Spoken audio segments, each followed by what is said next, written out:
Loved by teachers and middle schoolers alike, the 1962 novel A Wrinkle in Time gets its big screen transformation today. I mean, highly anticipated. The commercials are everywhere. Yeah. This sci-fi classic has big names, including Chris Pine, Reese Witherspoon, and Oprah Winfrey. But is the star power worth the trip? Here with his review from Paul's trip to the movies, we want to welcome back Paul McGuire Grimes. Hey, Paul. Hi.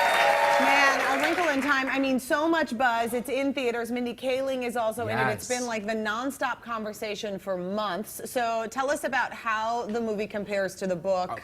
How are we feeling about the story? Okay, so the story is about this brother and sister, Meg and Charles Wallace, who are aided with these three kind of celestial beings to go find their father who has gone missing, and the father is Chris Pine. Oh, okay. So the book, I mean, it came out in 1962, so you have to remember this is made for today's 2018 kid audience. Right. So it may not be the book the movie that you really envision this to be, and that is okay. Yeah. So this is from Ava DuVernay, and what's great is that she makes this story and its themes so tangible for kids, about fear, about love and hope, and how they can overcome fear and anger. And I think that's what's really great about it.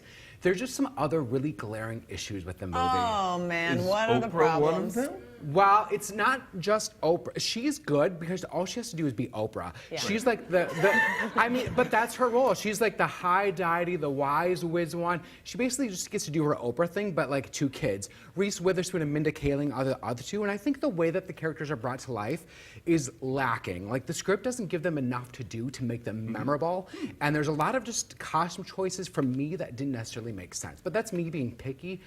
But kids will love it. Really? Because, I mean, the reviews that I've been reading, people have just been hating it. I mean, Entertainment Weekly couldn't stand it. I know, and I think you're... Do you think they're being a little too harsh? A little too harsh. Okay. You have to remember the audience here. Like, we may not like it as much, like, we'll find issues with it, but kids will be wide-eyed. They'll love the colors. They'll love the costumes. They'll relate to these characters, and I think that's what's important and to keep in mind. Okay, that's good. How many ticket stubs I'm are you giving it 3 out of 5. 3 out of 5.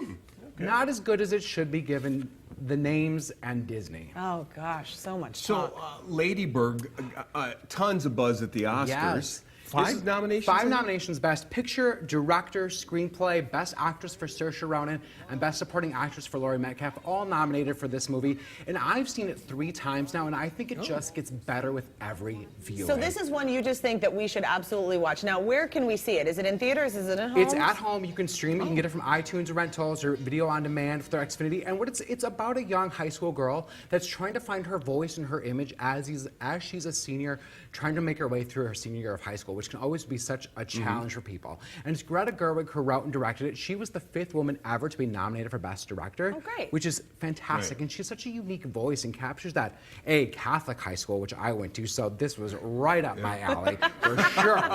So, and the Lutheran girl will be like, what is going on here? But I think there's still things. There's a great mother-daughter relationship that's complicated, but I think that's what people will relate to about this. Yeah. It's real.